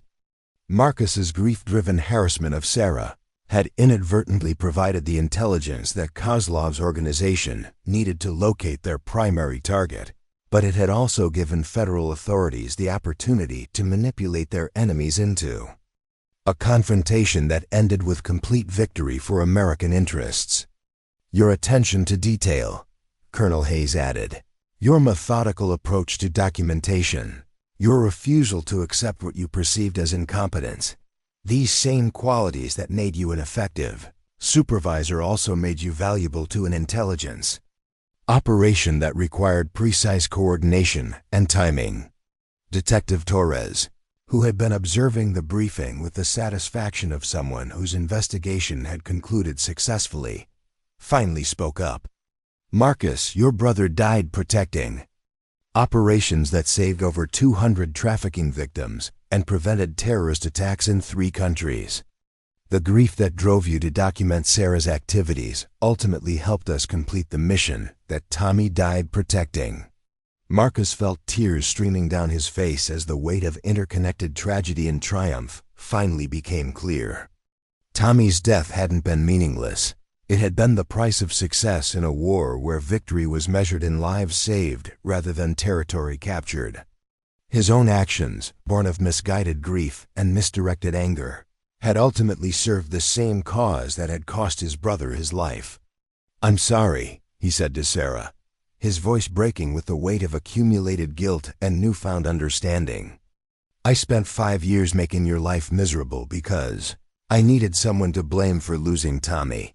I never imagined that you were the person who gave his death meaning, who turned his sacrifice into something that protected other families from experiencing the same loss." Sarah reached across the table and placed her hand over his, the gesture carrying forgiveness that had been earned through shared understanding of loss and service. "Your brother was a hero, Marcus. His work saved lives, prevented attacks, protected innocent people from criminals who viewed them as expendable resources. The pain you've carried for 5 years channel it into protecting the legacy he left behind." "There's something else," Colonel Hayes said, consulting classified documents that bore security stamps indicating their importance to national intelligence operations. "The intelligence gathered from last night's operation has revealed the existence of other criminal networks using similar methods to infiltrate American logistics infrastructure. We need experienced personnel who understand both the technical aspects of shipping operations and the security vulnerabilities that can be exploited by hostile organizations." Sarah understood immediately what Hayes was proposing.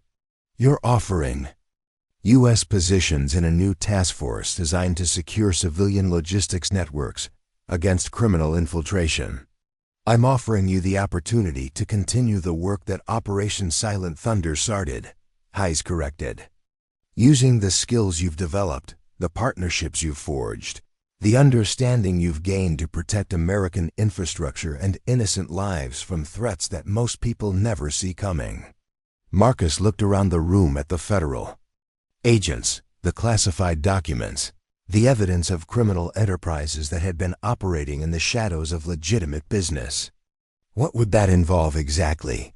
"It would involve," Sarah said, her voice carrying the quiet authority of someone who had found her purpose again, "using our combined expertise to identify security vulnerabilities before they can be exploited, developing new techniques for detecting criminal infiltration of civilian systems, and training other personnel to recognize threats that hide among routine operations."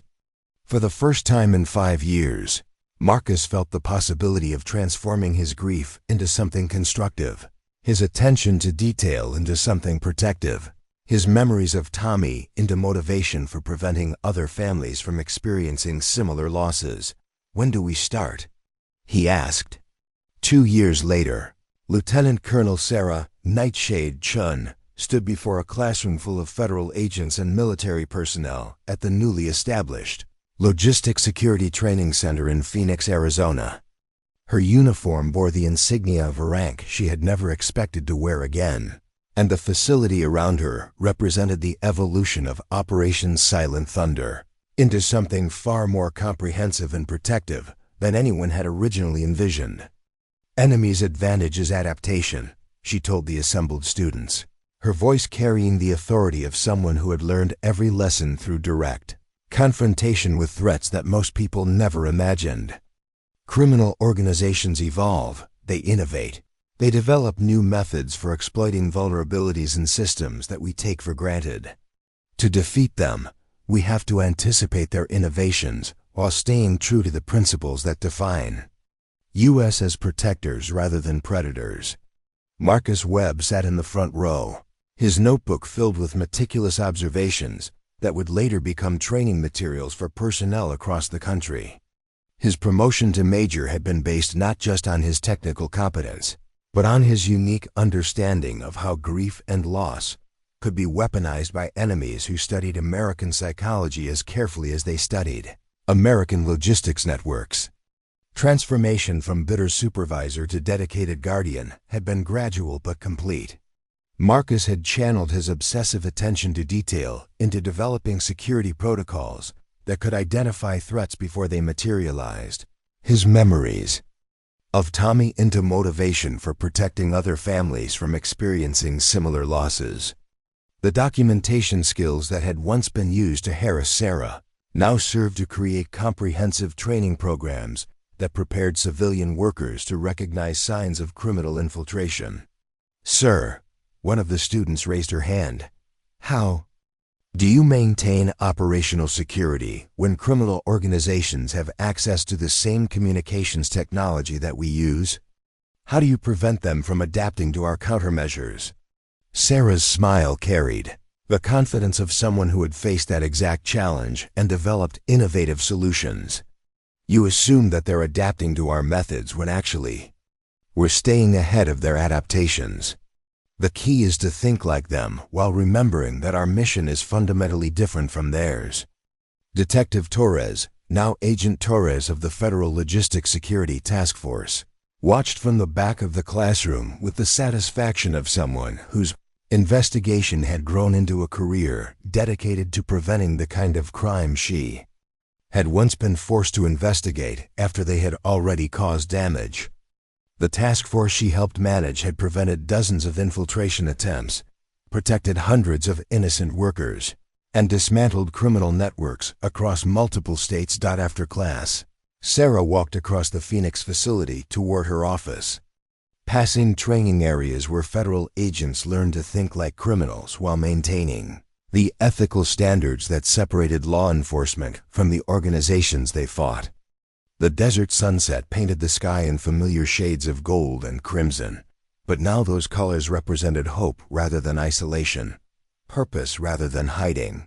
"Colonel," Marcus called out, jogging to catch up with her. Despite their new professional relationship, old habits of deference died hard. "The intelligence briefing from Washington confirms what we suspected. The techniques we've developed here are being adapted by task forces in 12 other states. The logistic security model is becoming standard protocol for protecting civilian infrastructure." Sarah paused to study the reports that Marcus handed her, documents that showed the scope of what their partnership had accomplished. Criminal infiltration attempts down by 60% across monitored facilities. Employee training programs that had enabled civilian workers to identify and report suspicious activities before they could develop into operational threats. Intelligence sharing between federal agencies and private companies that created defensive networks spanning entire industries. "Tommy would be proud," Sarah said quietly, using her brother's name in the present tense that Marcus had learned to appreciate. His sacrifice created the foundation for protecting thousands of other families from experiencing what you went through. They walked together toward the memorial wall that had been installed in the facility's main corridor, bearing the names of soldiers, federal agents, and civilian personnel who had died protecting American logistics infrastructure from criminal exploitation. Tommy Webb's name held a place of honor, surrounded by photographs and commendations that documented his contributions to operations that continued to save lives years after his death.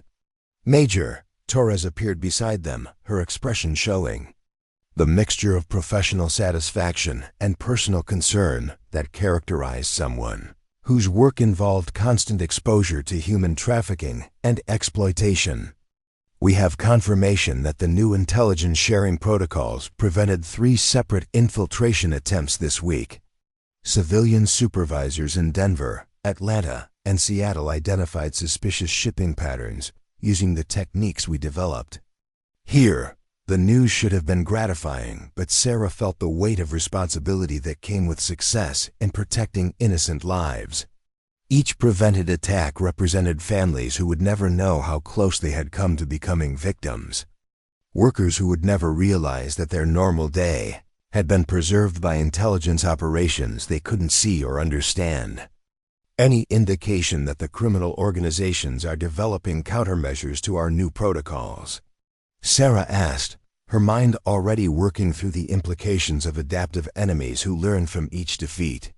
Some attempts at more sophisticated concealment, Torres replied, but nothing that suggests they understand the full scope of our defensive capabilities. The beauty of training civilian personnel to recognize threats is that criminals can't easily distinguish between routine employee awareness and targeted counterintelligence operations. Marcus nodded with the understanding of someone who had experienced both sides of that dynamic. It's the same principle that made my surveillance of you so effective for federal operations. The targets assumed I was just a paranoid supervisor rather than an unwitting intelligence asset. As they reached Sarah's office, the evening shift was beginning their duties with the quiet competence that characterized people who understood the importance of their work without needing to know all the classified details that made it necessary. Warehouse workers, shipping clerks, security guards, maintenance personnel, all of them now trained to recognize patterns that might indicate criminal infiltration, all of them contributing to a defensive network that protected American infrastructure from threats they might never fully understand. Sarah opened her safe and removed a file that contained the most recent intelligence assessments of international criminal organizations attempting to rebuild networks similar to Viktor Kozlov's operation. The threats were evolving, becoming more sophisticated, developing new methods for exploiting vulnerabilities in legitimate business operations. But for the first time in her career, Sarah felt confident that the defensive measures were evolving faster than the threats they were designed to counter. "The work continues," she said, adjusting her tool belt with the precision that had become second nature over years of preparation for challenges that required both technical expertise and tactical readiness. There will always be new enemies, new threats, new attempts to exploit the systems that keep innocent people safe. Marcus looked at the intelligence files, at the photographs of criminal operatives who were already planning their next attempts at infiltrating American infrastructure, at the evidence of a war that would probably never end completely. But now we're ready for them. Torres smiled with the satisfaction of someone whose investigative work had grown into something far more protective and comprehensive than traditional law enforcement. And we're not fighting alone anymore. The three of them stood together in comfortable silence, united by shared purpose and mutual respect that had been forged through crisis and strengthened through success. They had traveled from antagonism through understanding to partnership, proving that even the most bitter conflicts could be transformed into collaborative protection for others. Sarah Chen, the incompetent warehouse worker, had never existed, except as camouflage for someone whose real capabilities were too dangerous to reveal. Lieutenant Colonel Sarah "Nightshade" Chen had found her way home, not to a place, but to a purpose that honored the sacrifices of people like Tommy Webb. While protecting innocent families from experiencing similar losses, the enemies would keep coming. They always did. The threats would evolve, the challenges would multiply, the dangers would persist, but they would no longer be facing an isolated target hiding in the shadows.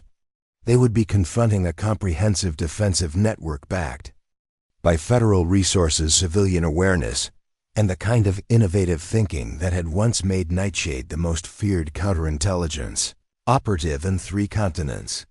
The ghost had become a guardian. The hunted had become the hunter. And somewhere in the Arizona desert, other enemies were about to learn that some legends were too dangerous to try to kill, too valuable to remain hidden, and too dedicated to ever stop protecting the innocent people who depended on their vigilance. The story of Sarah Chen was over. The legend of Lieutenant Colonel Sarah "Nightshade" Chen was just beginning to reshape how America protected itself from enemies who hid among the everyday operations that kept the country running. It was enough. It was more than enough. It was Everything she had ever wanted her service to mean. Up next, you've got 2 more standout stories right on your screen. If this one hit the mark, you won't want to pass these up. Just click and check them out.